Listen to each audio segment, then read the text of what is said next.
Well, what an interesting time. I think this is our 8th conference, and at the end of the conference, we always say, well, what would you like for the next conference? And the most common thread that we've had is we like to go to a conference where we start by saying a prayer. And I think if you look back on the mess we're in, like some of our problems started when we stopped saying the Lord's Prayer at the start of the school. And in any event, that was one of the suggestions, that we should continue to pray at the start of our meetings, and we'll ask the blessing when we come to have lunch. And the second suggestion that comes up again and again is they would like Danny to have some new jokes, but I'm struggling with that. So I'm sort of, I'm at a bit of a loss. I said I feel a lot like Elizabeth Taylor's 9th husband on their wedding night when he said, I know what is expected of me, but I'm wondering how to make it interesting.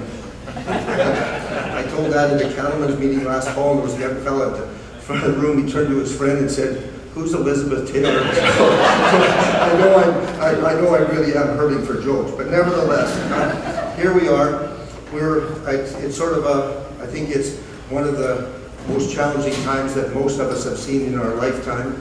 We had originally scheduled this conference for the 24th and 25th of April. It was going to be called, the Firewall Plus, making it happen. We were hoping to respond to the Jason Kenney's much taunted or touted Fair Deal Panel report was supposed to be out. It has since been released, and I think it's fair to say that it was a lot more talk than action. And so what we're planning to do over the next couple of days is actually, like, we're going to be doing a lot of talking, but we're going to be talking about taking action.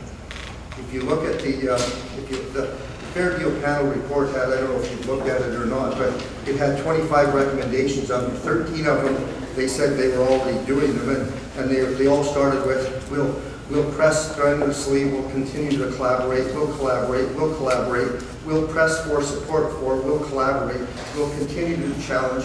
There was only, in the whole report, there was only actually 2 concrete calls to action. The first one was to create our own firearms officer, which is all fine and dandy. I'm certainly not opposed to it. I wish we'd done it 20 years ago. But the folks in High River that had the RCMP who were ordered from Ottawa to go door to door, kicking in their doors and taking the guns, us having our own chief firearms officer wouldn't have made a heck of a lot of difference to their safety or to the security of their guns. Speaking of security, I just remembered I was supposed to, one of the things I want to apologize for the fact that it was sort of hard to find out where we were having the conference, but it's difficult times, and one of the things that we wanted that we were concerned about was we didn't sort of want what I call unwanted traffic of people, just coming to see what we were doing or walking by. The rooms are going to be crowded enough as it is. So, but part of it was just we were worried about general security. So if you'll just look at the back of the room, Don Sharp is at the back of the room, and we're not anticipating any difficulty, but Don is a paramedic, he's well trained, and he's talked to some of the other folks here. And so if we do get into any kind of even if it's a health emergency or any kind of emergency, we'll all sort of take our guidance from Don. And I think it's fair to say, Don, you've got a bit of a group. Most of us, the best we can do is let you do it, and we'll stand back. But if we do have any difficulties, we can all look to Don for guidance on what to do. So having said that, going back to, I guess we'll take guidance from you, Don, if we need, and hopefully we won't. So thank you for volunteering for that. So going back to the concrete action of having the chief firearms officer, one of the things that Rob Anders is going to talk about tomorrow is, maybe Rob Anders is talking this afternoon, and he's going to be talking about creating our own police force. I mean, that's actually concrete action. So what we want to do is talk about things that are concrete actions. And the second thing the second concrete action that the Fair Deal Panel suggested taking was to create a presence in Ottawa so there are concerns to be known in Ottawa. And I thought, pardon me, I thought Alberta taxpayers created a presence in Ottawa quite some time ago. They're called federal MPs, you know what I mean?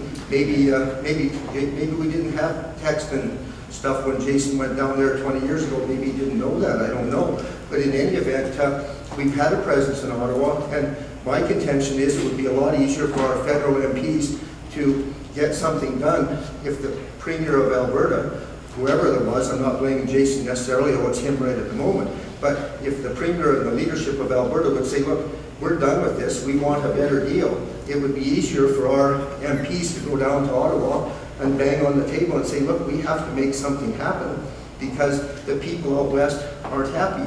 But when the leadership from Alberta says, oh, we're happy, you can count on us, 20 billion a year, 25 billion a year, don't worry about it, we're happy, like we're never leaving. It makes it impossible for our federal MPs to do their job, because if they actually speak up and say, like, this is what we heard, they'll be in the same predicament as Drew Barnes, who is the only person who was on the Fair Deal panel. As you know, he sort of wrote a dissenting letter to Premier Kenney saying, and I think I'm quoting him, I'm hoping he'll be here tomorrow, but basically what he said is the Fair Deal panel's report didn't fairly report what we heard in the country. In Lloydminster, we had 20 people spoke at the Lloydminster meeting. 8 of them said they flat out were done with the country, they wanted their own country, and they wanted it sooner rather than later. 11 people said that, yeah, I understand what of course the people who wanted to leave they were there and they were mad and they were ready to go, and they spoke they got their name on the list and they spoke first. So the next 11 people that spoke, they said, well, we certainly understand your frustration, but I think if we did this, I'd be happy enough to stay, but if we try to do this and it doesn't work, I'm with you, I want to go. So out of that group, one fella, turns out he had a pretty comfortable government pension, said he was happy with the country, he didn't want people attacking his country, he loved our country. I mean, like, don't tell me that anybody loves our country more than us, but you can sort of see one of the reasons why he loved it so much. But anyway, so at our meeting, 19 out of 20 people said they understood the concept of Western alienation. And so that's one of the things that we want to talk about, is that Paul Himon is, Paul's in the room, or is Paul in the other room? We actually have 2 pretty distinguished, potentially future provincial and federal leaders.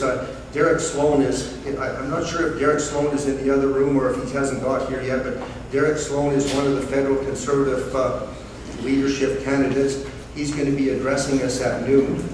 And Paul Himon, who is the vice chairman of our Economic Education Association, was appointed, I think, at 7:30 this morning as the interim leader of the new Wild Rose Independence Party. So both of them will be addressing us over the course of the day.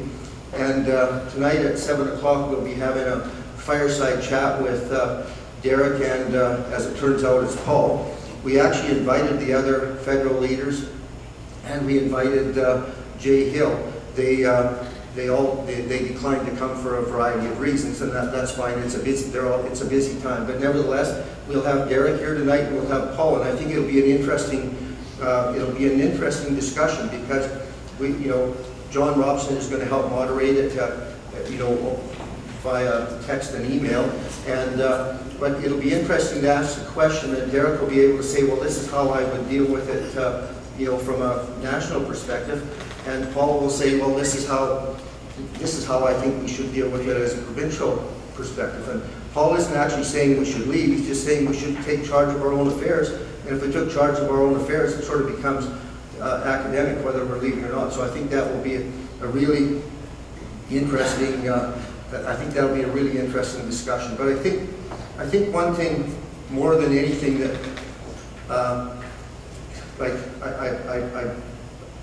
I thank you very much for sort of bearing with us with some of the confusion of making this registration happen. It's a pretty, I acknowledge, it's been a little bit helter-skelter to get us all sitting here today, but I think we sort of made the decision to go about 3 weeks ago. And I was at a meeting in February, and one of the things that Paul's going to talk about later is that the Alberta government should just start taking all the Alberta government's payroll deductions and putting them in trust.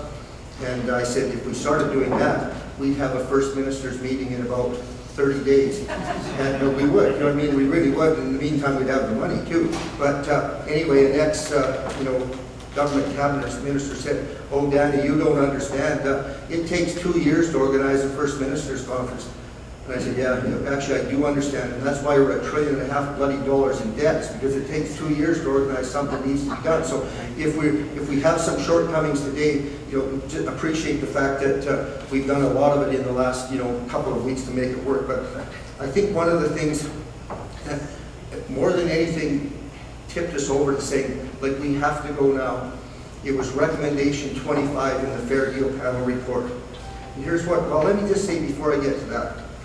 In Lloydminster, my friend said, on a good week, we don't have a suicide. Like sometimes it's 2 weeks between the suicides. But mostly it's a suicide a week since last fall. And of course, these, a lot of these people are young men in the prime of their life who had a wife or have a wife that's not very happy in a house that they can't afford to keep, and they're in despair. And it's a horrible thing to watch. Some of us have seen it once before from another Eastern government that sort of, I say this is the second time in our lifetime that an Eastern government has destroyed a generation of our accumulated wealth and the hopes and dreams of our families and communities and our provinces. So anyway, if you look at this in the context, and so we're all waiting for the Fair Deal Panel, hoping for if you want to call it a roadmap to recovery. And I know at campaign school they always say to everyone, be careful what you say, because our group will be judged by the least of us and the stupidest thing that the least of us say. So everyone try and stay on rest, just try and be careful. And I realize I'm being a little bit unfair to the Fair Deal Panel to just quote this one particular recommendation. But here it is. Explore ways and means to affirm Alberta's cultural, economic, and political uniqueness in law and government policy. Yeah, that's it. Life wasn't hardly worth living until I read that, and now I have hope.